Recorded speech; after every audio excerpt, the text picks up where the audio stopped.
I'm here on 5th Avenue in Valemount at Centennial Park under one of the newly installed banners of Remembrance. And I'm here with Byron Bustin, who along with his wife Carol live in beautiful Tejon Cache. Byron, thank you for coming out and speaking with me today.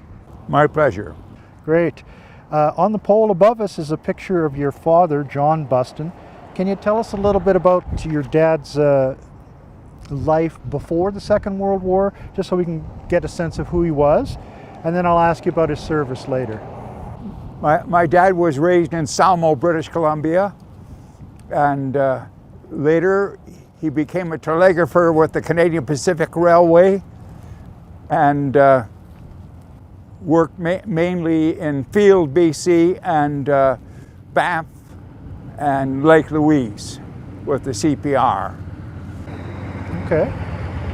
So it was your father's experience as a wireless telegrapher with the CPR that got him into the war. Can you tell us about that part of the story? That's exactly true. He, because he was a telegrapher with the CPR, and when the war broke out in 1939, he went to Calgary and Brandon, Manitoba, and Gimli, Manitoba, and set up wireless schools for the Commonwealth Air Training Program, and wireless operators would come to Gimli or Brandon or Calgary and learn how to do the Morse code and all that for aircraft, flying in aircraft. Okay, and so how did he make the jump from training to actual combat missions? He was busy teaching the Commonwealth Air people how to use a telegraphy, and they were really running short of wireless operators and air gunners in England. So he volunteered and went to England in 1941. Okay, and so for those that don't know, he flew a very famous wartime bomber called the Vickers Wellington. Is that correct? That is correct, yes. It's a medium-range bomber, as I understood. Sat 5 or 6 crew in there, had a range of 2,500 miles or so. That's correct. And I understand it was the most mass-produced bomber in the entire British Air Force, the Royal Air Force. It was designed by Barnes Wallis, who was a genius, and he had that geodetic construction, which was just aluminum with all kinds of holes in it, and Irish linen stretched over top of the Vickers Wellington, and it carried 2 tons of bombs, and they had 2 960 horsepower engines, and because it was only 250, it was kind of a sitting duck.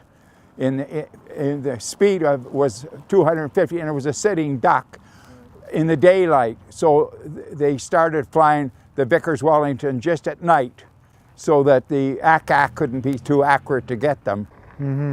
Yeah. Let's talk about your dad's service. So what do you know? What can you tell us about his service in the RAF?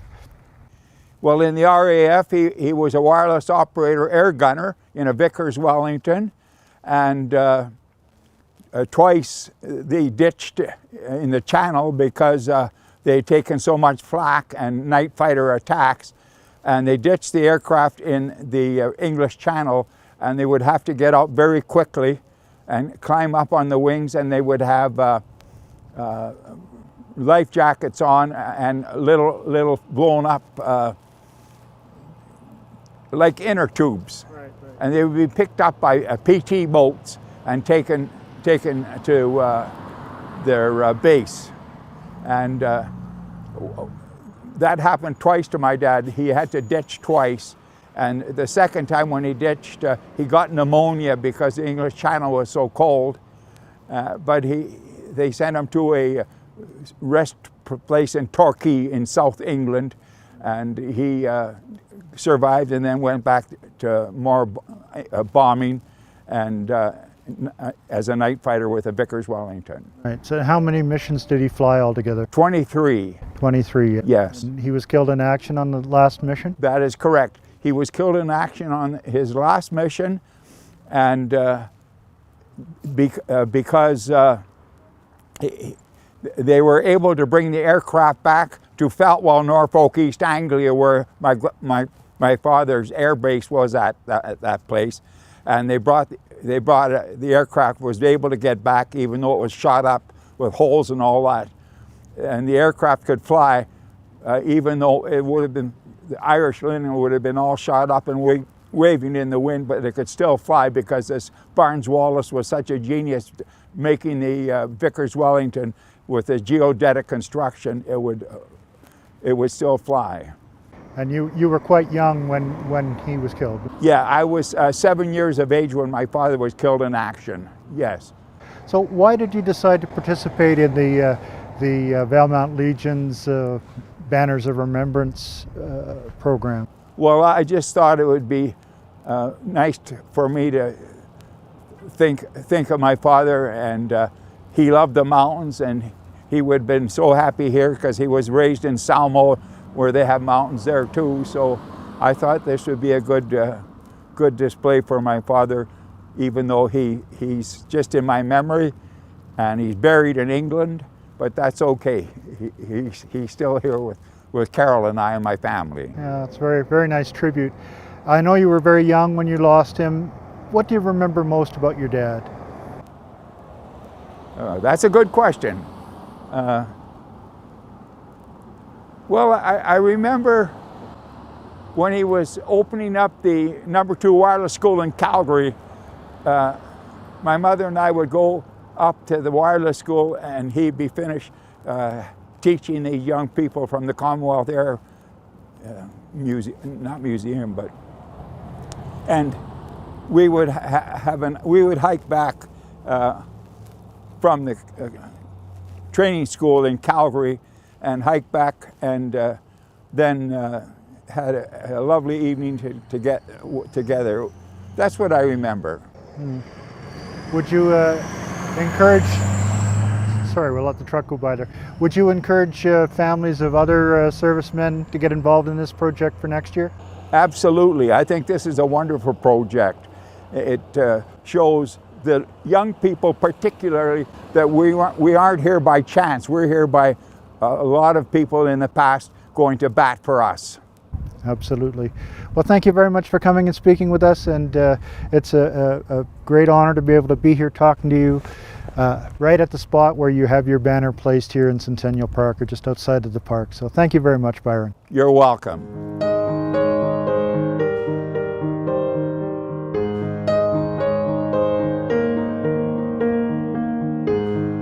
Well, we're here with Mac Cochrane out on 5th Avenue here by the Banner of Remembrance for his father, Corporal Murray Cochrane.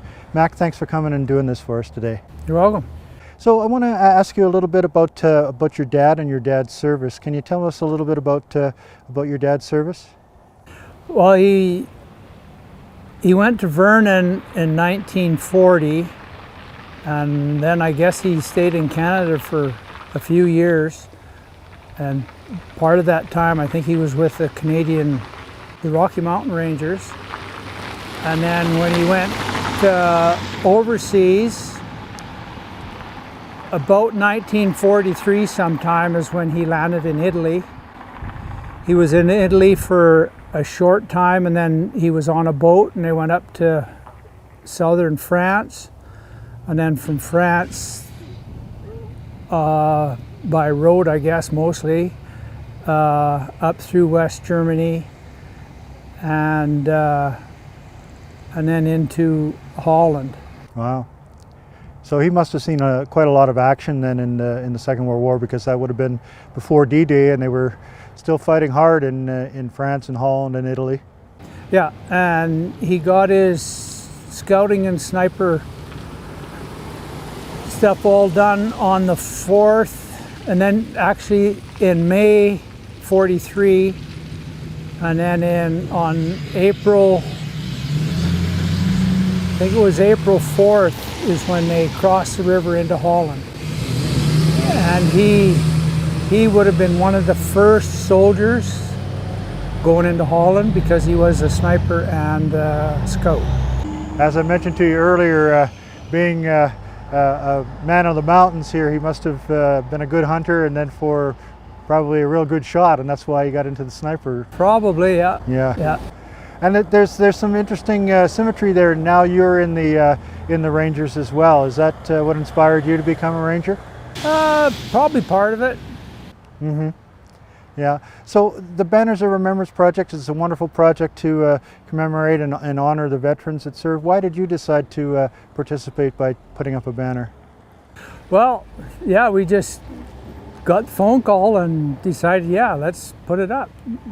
Let the veterans be seen on paper on the streets. Yeah, that's a great thing. Are you going to participate next year as well? Oh yeah, probably, yeah. Oh, that's great. Well, that's great. Thank you very much for being here, and thanks to your father for his service, and thank you for doing this for us. You're welcome.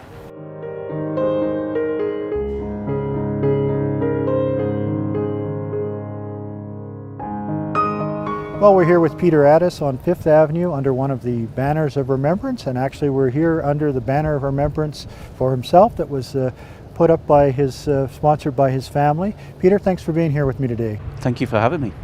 I want to talk about this project because I know you originated this idea for Valemount, and can you tell me how it came to be to begin with? Yeah, sure. For the past couple of years, I've been walking up and down 5th Avenue, and I've been looking at the banners for the high school and the graduation. And I thought, you know, it would be a marvelous idea if we could get something going for the veterans, because I know that the Robson Valley has a lot of veterans, and around this time nothing's like mentioned about them. There's nothing up on the lampposts. So I started doing a little bit of work and trying to find information of where I could get these kind of banners from, and like nobody was helping me whatsoever, and I was getting a lot frustrated. And then I stopped and I thought about it for a little bit longer, and then I started Googling, which everybody uses, and I found somebody out in Ottawa, and I thought, if I can get this going, I'm going to, and that's what set me on this path. Right. It's a wonderful remembrance for the veterans, for those who served.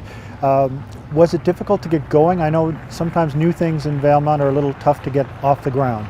It was, because what you got to remember is the veterans that we've got up and around, these guys are, some of them are in their 70s, 80s, 90s, and modern technology in the 21st century sometimes hasn't caught up on people. So when I put this online, advertising what I wanted to do, nobody was looking at it, nobody saw it. And I thought, how am I going to get this going? How am I going to reach out to all these old veterans? And it was just tough to start with and very disheartening. Mm-hmm. And then eventually it came around. Well, what happened is a very, very nice man called Wayne Brown, thank you Wayne, he asked if he could make a poster and put the poster up to see whether that would draw up any interest. And all of a sudden my phone started blowing up with phone messages and text messages, and I started getting emails, and I got a lot of interest, and people just started talking to me about it. And yeah, so it was very, very hectic to start with, but I got the hang of it after a while. And so how many banners are there in total? I do believe we have 16 at the moment. Okay. And so if someone wanted to participate next year, do you have any room for them, or you're basically sold out, so to speak? I do believe that some of the banners that we've got up, they're just single-sided with the same person. So if you look at the banner behind me, on my banner, there's myself and another veteran on the other side. So I think we can double up, which would be really, really good. As for can we get more, I would love to get more. I really would, but it's just finding a spot to put them. Right, I understand that. Can we talk a little bit about your service?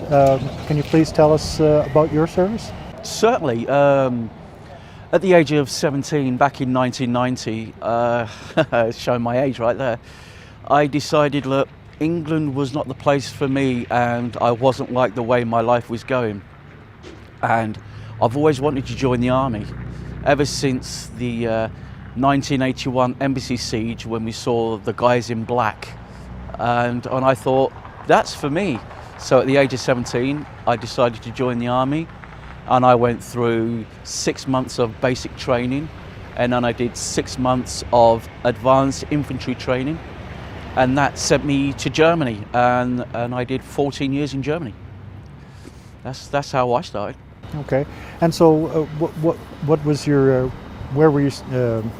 What was your division? You know. Okay, so for I those who was- are not familiar with the British military. Okay, I was a full corporal upon leaving the army, but I started off 6 months as a frontline infantry soldier from 1992 to, actually it's from 1990 to 96 as a frontline infantry soldier, and we was the busiest infantry regiment, the 2nd Battalion Royal Anglian Regiment in the British Army. And then I decided, look, I'd had enough of people shooting at me, so I decided to join the security section at 7 Armour Brigade, the famous Desert Rats, in Hona in northwest Germany, and I did 8 years as close protection and security for the British Army. But before that, you were in hotspots such as Bosnia, Herzegovina. Yes, I was in Northern Ireland, Bosnia-Herzegovina. We did Sierra Leone, Cyprus, Basra in Iraq, and a number of other places that are not very nice. Right, right. So, what would you say about the Banners of Remembrance project now that you've got one under your belt, sort of thing? So what I want to do is I want to expand this, and I want to talk to McBride, and I want to talk to Blue River, and I can see if we can get these guys on board, and let's just get Robson Valley known for the work we do for veterans. And if we can work with all the legions, I'll be more than happy with that, because now I know the process, I know what I'm doing. It's making life so much more easier. So that's what I want to do. Great. Well, thank you very much for bringing this project to Valemount. It's a wonderful project and a wonderful way to show extra thanks to our veterans for the period leading up to Remembrance Day. Thank you very much.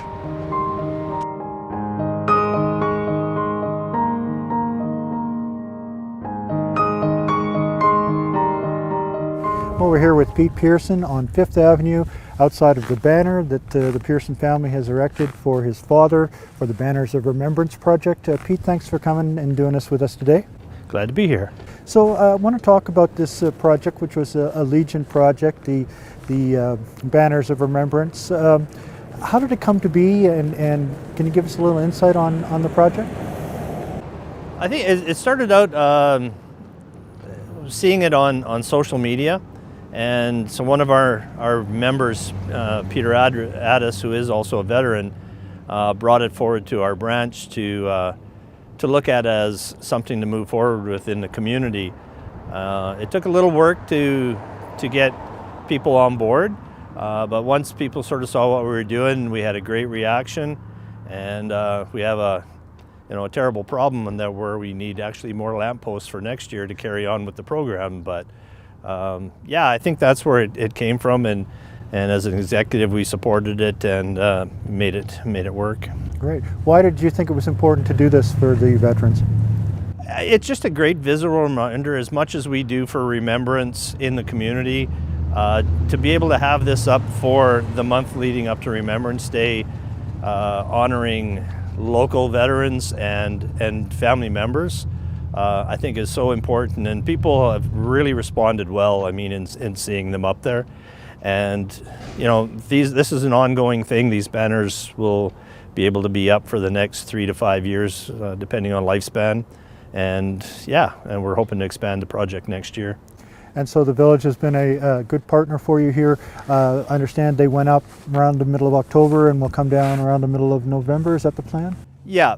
The village was awesome with their support of this, and the banners would have probably changed into the Christmas banners shortly anyway, so they were very understanding to do this for the month leading up to Remembrance Day, and shortly after Remembrance Day then these banners will be come down and stored, and we'll transition into the village Christmas banners. Right. Well, it's a tremendous project, and for those people, I know you're short of space, but for those people who are interested in perhaps doing something next year, who should they contact? They can contact me. Easy email would be Valemount Legion 266 poppy@gmail.com, or social media. Generally, people find a way to contact me, and yeah, we will definitely be looking to carry on. And one of the cool things that happened with this too are we had people in the community that didn't specifically have a veteran to sponsor, but sponsored a banner for veterans and veterans' families who maybe couldn't afford the cost to do a banner. So we do have some money in the bank to help in the future with those that need some assistance. Right, and I see that there are banners with a wide variety from younger service members that have served to Alice Olson, our oldest oldest veteran. That's correct. Yeah, you know, and most of our banners represent veterans who have passed, but we do have a supple, like you said, Alice Olson at 98 years old, our oldest veteran, is represented. Graham Windsor would probably be our youngest veteran, or close to, that's up here as well. So yeah, it's a wide range of people that are represented. So well, time for the Legion board to get their thinking caps on about what are you going to do next year, because I think more people are going to want to be involved once they've seen these banners for the month. Yeah, and I've already had conversations with Public Works on the possibility of putting a second set of hangers on the opposite side of the posts, so we could double them up, because these are two-sided banners, so each one could be on its own post. But right, so you could have theoretically 4 on each. Yeah. So that's good. Yeah, so that's the plan going forward, is to work with the village and see what we can do to get more spaces to put more banners and represent more people in the community. Oh, great. Well, thank you very much for doing this. It's a wonderful remembrance for the veterans, and really appreciate your efforts on it. Okay, thank you very much.